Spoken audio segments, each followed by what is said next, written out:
안녕하세요. 저는 조선의 왕비 강의를 맡은 신명호입니다. 오늘은 조선의 왕비에 대해서 말씀드리고자 합니다. 크게 세 부분으로 나눴는데요. 첫 번째는 조선의 왕비는 어떻게 되는가? 두 번째는 조선의 왕비가 되었을 때 공식적인 생활은 어떠한가?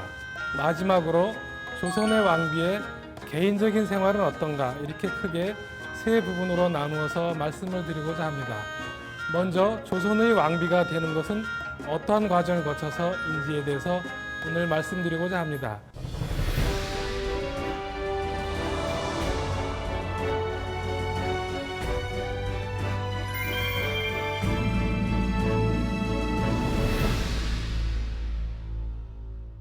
자, 이번에는 조선시대 왕비가 어떤 과정을 거쳐서 왕비가 되는지 알아보도록 하겠습니다. 그런데 조선시대 왕비라고 할 때 왕비는 왕의 비란 뜻입니다. 비는 왕의 정부인이란 뜻이 되겠습니다. 왕의 정부인이란 이야기는 조선시대의 왕에게는 정부인인 비 말고 또 후궁들이 많이 있었다는 뜻이 되겠죠. 그 왕의 비 또 왕의 후궁들은 그냥 되는 것이 아니라 혼례라고 하는 유교식 결혼 절차를 통해서 왕의 비나 왕의 후궁이 되었습니다. 조선시대 혼례는 조선이 입각했던 유교의 사고방식이 그대로 적용이 됐습니다. 조선시대 유학자들이 혼례를 어떻게 바라보았는지는 조선시대 유교 경전 중에 하나인 예기에 잘 나타나 있습니다. 예기에서는 결혼을 무엇이라고 했느냐 하면 혼례라고 하는 것은 무엇이냐? 그것은 두 성씨가 합치는 것이다 라고 했습니다. 두 성씨가 합친다고 하는 것은 조선시대 유학자들은 혼례라고 하는 것은 남자와 여자, 개인과 개인이 좋아서 결합하는 것이 아니고 두 가문과 가문, 두 집안과 집안이 결합하는 것이라고 생각했다는 것입니다. 지금과 매우 다르죠. 거기다가 지금 같으면은 결혼이라고 하면 남녀가 서로 사랑을 해서 가정을 이루는 것이라고 생각하고 가정을 이루어서 사랑하는 그 공동체를 이룬다고 생각하지만 유학자들이 생각하는 결혼이라는 것은 그와는 매우 다른데요. 두 집안과 집안, 가문과 가문이 결합해서 무엇을 하느냐? 위로는 종묘를 받들고 아래로는 후손을 맡는다. 이것이 조선시대 유학자들이 생각하는 혼례 관념입니다. 바로 이와 똑같이 조선시대 왕의 비 또는 후궁도 이런 사고방식에서 그 결혼을 하게 됐는데요. 자, 그래서 조선시대 왕비가 된다는 것은 조선시대 최고 가문인 왕의 집안과 왕비의 가문이 가문과 가문으로서 또는 집안과 집안으로서 결합하는 것입니다.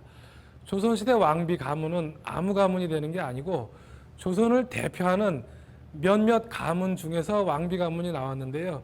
대략 20개 안팎의 가문이 조선시대 왕비의 가문으로 선정되었습니다.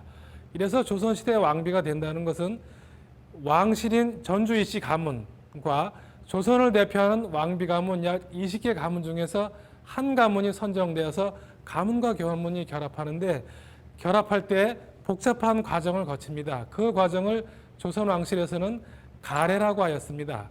가례는 첫 번째 금홀령부터 시작되었는데요. 금홀령은 무엇이냐면 왕과 결혼 상대가 될 만한 처녀들의 결혼을 금지하는 것입니다. 말 그대로 금지할 금, 결혼할 혼, 결혼을 금지하는 명령을 내린다는 것인데요. 조선시대 왕이 결혼할 때는 그 왕비가 될 처녀는 15에서 20살 정도 10대 한 후반쯤 되는 처녀들을 대상으로 금홀령을 내렸습니다. 전국에 있는 양반 가문집 처자들 중에 10대 후반쯤 되는 처녀들이 있으면 그 처녀들의 결혼을 금지하고 그 처녀들은 그 단자라고 하는 결혼 신청서를 왕실에 내게 했습니다. 그것을 처녀 단자라고 했는데요. 처녀 단자에는 그 처녀의 아버지, 할아버지, 증조할아버지 그리고 외할아버지까지 사조의 그 내력을 써서 그것을 써서 그 처녀의 사주와 더불어서 써서 올리게 했습니다.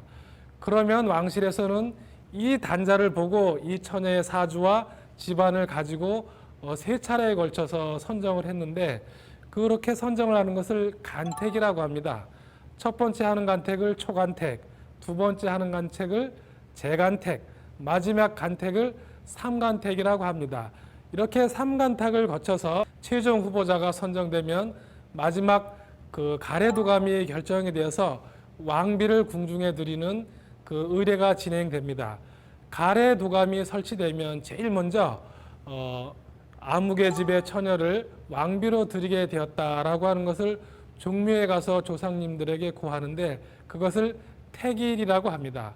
택일이 되어서 조상님들에게 정확하게 알게 되면 왕실에서는 상대편 신부집 집에 이번에 신부로 선정이 되었으니 감사다라고 하는 뜻의 그 편지를 보내게 되는데, 그때 그 편지와 더불어서 증표로서 선물을 보내는데요. 그 선물은 기러기와 더불어서 그 왕비로 선정됐다는 임명장을 보냅니다. 그것을 교명이라고 합니다. 그래서 기러기와 교명을 가지고 왕비집에 가면 왕비집에서는 그 왕실에서 이렇게 왕비로 선정해줘서 고맙다라고 인사를 드리고, 그 임명장을 자기 집 사당에 가져가서 조상님들에게 알립니다.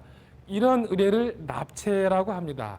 납체가 끝나고 나면 왕실에서는 왕비 집에 그 예물을 보내는데, 그 예물은 보통 비단을 보내게 됩니다. 그 비단을 그 묶은 비단이라 그래서 속백이라고 해서 그 비단을 보내게 되는데, 그 절차를 납징이라고 합니다. 이래서 택일 이후에 납체와 납징이 이루어지고 비단을 보내고 나서 그 다음에 몇 월 며칠에 그 혼례를 정하겠다 해서 그 날짜를 알려주는데, 그 절차를 고기라고 합니다.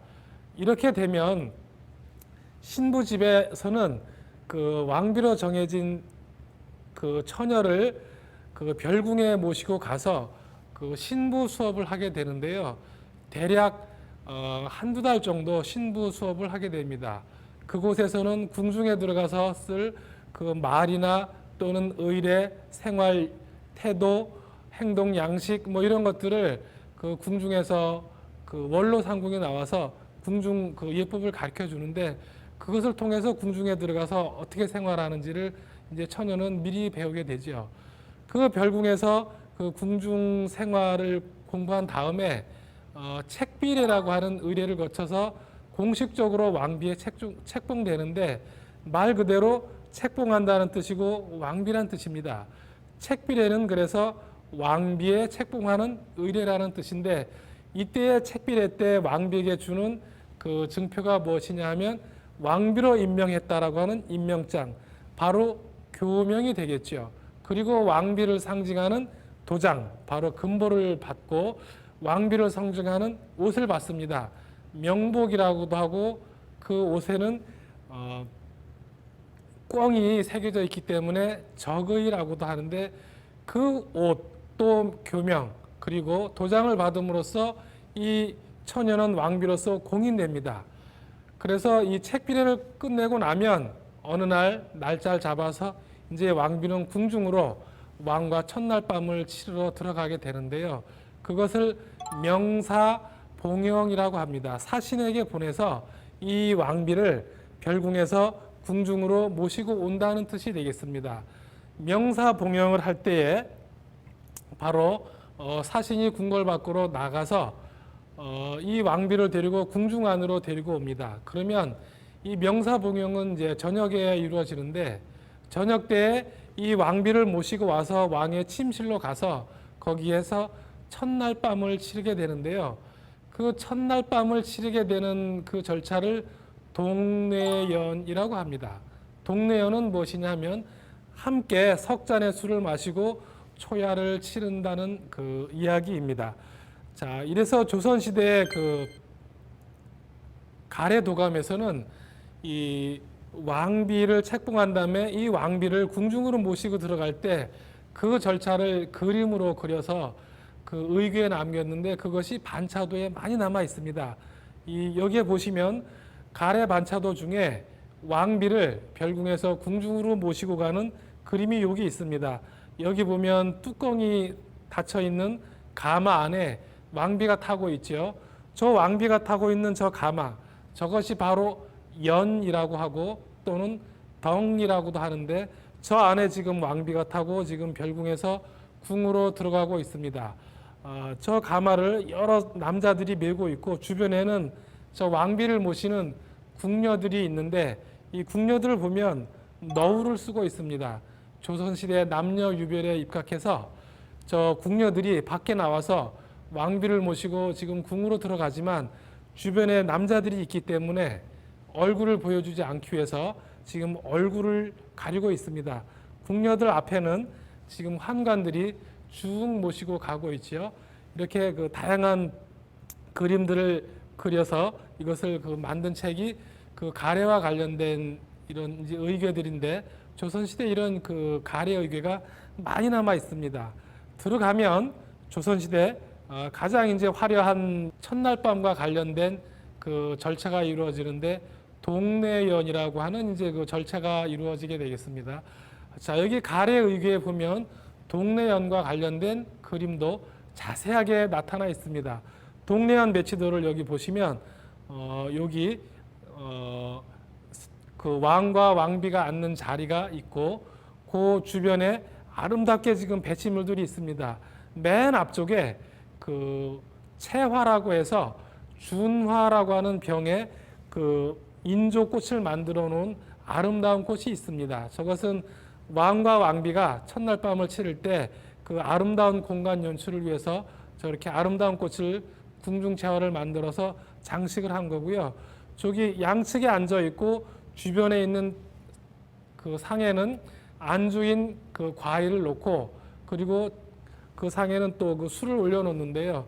저 술 석 잔을 같이 마시고 안주를 먹은 다음에 저기서 이제 첫날 밤을 치르게 되겠습니다. 이렇게 동내연까지 치르면 조선 이제 그 왕비로서 공식적으로 이제 인정을 받는 거가 되겠지요. 이후에 다음 날 그 축하 잔치를 내명부 사람들과 신하들로부터 받으면 왕비는 왕실 그리고 조선 백성들, 조선 신하들로부터 공인됨으로써 명실상부하게 조선의 왕비가 되었다고 하겠습니다.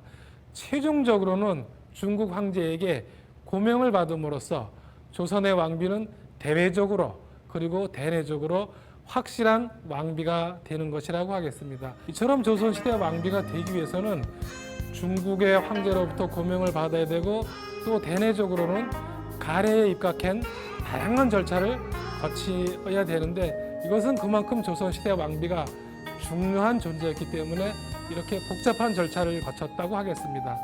자, 이번에는 조선의 왕비가 어떤 절차를 거쳐서 되는지에 대해서 알아보았습니다.